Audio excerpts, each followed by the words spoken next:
Okay, here we are. We're going to pick up on page 270. This old place, I feel like we've been here 100 times. Maybe we have. Dark green carpet, turning light green where people have walked from the bathroom to the bedrooms to the kitchen and back. A hotel of apartments. Shabby, but fine. Clean, but old. One day, maybe someone will say that about me. I bet he used to be really nice. I bet he used to be kind of fancy. Now he's old, but at least he's clean. I smile, give a little wave to the baby in the elevator. His eyes droop. He looks so tired. His mom does too. I point to my neck. I had a trach like you. I kneel down, show him my scar. He has one hand on a bottle. He's chewing it, smiling around it. His other hand touches my scar. Then the elevator dings, our floor. Mom squeezes the other mom's hand as we walk out the door. So many feelings in one elevator ride. I wish we could tell him he'll be okay.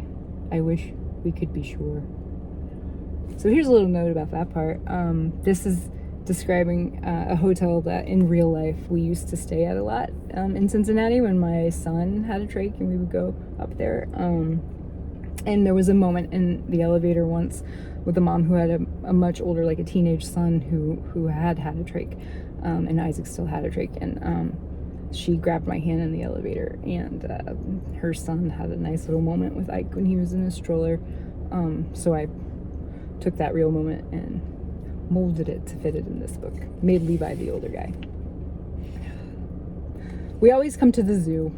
If it's 8,846,365 degrees, or if it's too cold to breathe, we always come here. The giraffes are my favorite, and I love the polar bears and the lions always sleeping and the penguins dancing to their own tunes. The hospital gives us free tickets. Sometimes we come before everything. Sometimes we come after everything. Sometimes I eat a pretzel and run around. Sometimes I'm too tired and get wheeled around. But we always come. So here we are. But this time just me and Mom. It feels a little empty and unfamiliar not having Timothy. This hospital, it's part of me. I've been coming here once, twice, sometimes 3 times every year, forever. I look out the big windows, so many flags in a half circle, the pickup zone for when it's time to go home. I can see the flags bloom from the waiting room, wind whipping them big, wind whipping them small, my heart also whipping big and small as I'm called down the hall. No, I don't want those socks to cover my cold toes. No, I don't need a doll to see where IVs go. Not TVs. No, I don't want a TV to watch baby shows. I do need a spaceship blanket though. And only Mom knows. Dad was never gonna come, obviously. I did think maybe he'd call or text, but he hasn't. Spaceship blanket hidden under my gown, covering my legs, keeping me safe. I put a sticker on it, the one with my name, patient number, birthday, date. The sticker that's on everything you want to get back. After surgery, after recovery, when it's time to go home. I know they'll find it hidden under my gown, and when I wake up, it will be by my face in case I need it to calm down. I'm not so brave. I'm not so old to not feel happy to see it when I open my eyes. They're ready to wheel me out. I hear a ding, my phone in Mom's bag. I reach in, pull it out. Breathing easy? A text from Dad. I smile. I didn't even know. He knew. We say that. No text from Timothy. No call either. Did he forget the day? Did he not remember?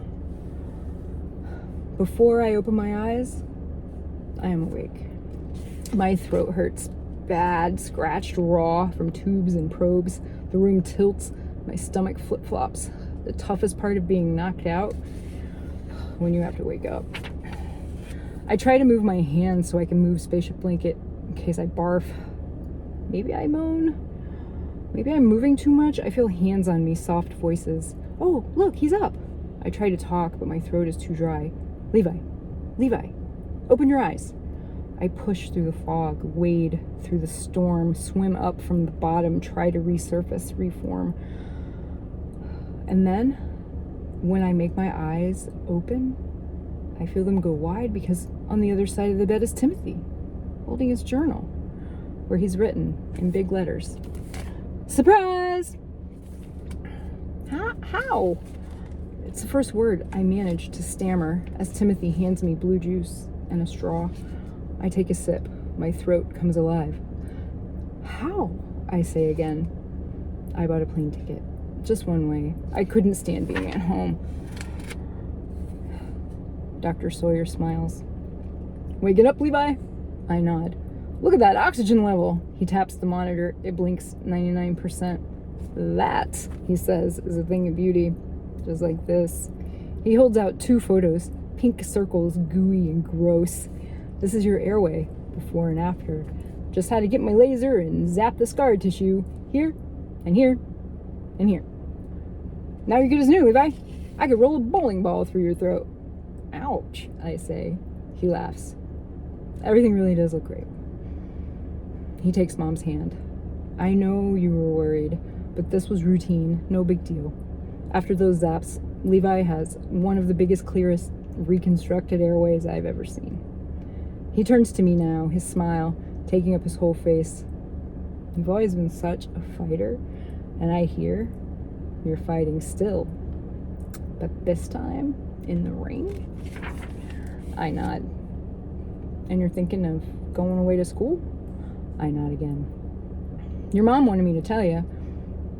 I don't see any problem with that, either one. I really don't. Just keep in touch for your regular checkups."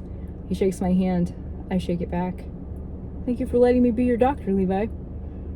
And good luck, Timothy. Good luck, Annie. All my best to you all. Now, Xavier." We can still? My heart pounds. Hope bubbles up, catches in my giant throat. "Visit Xavier's on the way home?" "Yes, Levi, a promise is a promise." Mom lays her head on my chest, and I can't quite tell if she's happy or sad. And then we are in a big, strange, new Xavier's world. Okay, I'll stop there.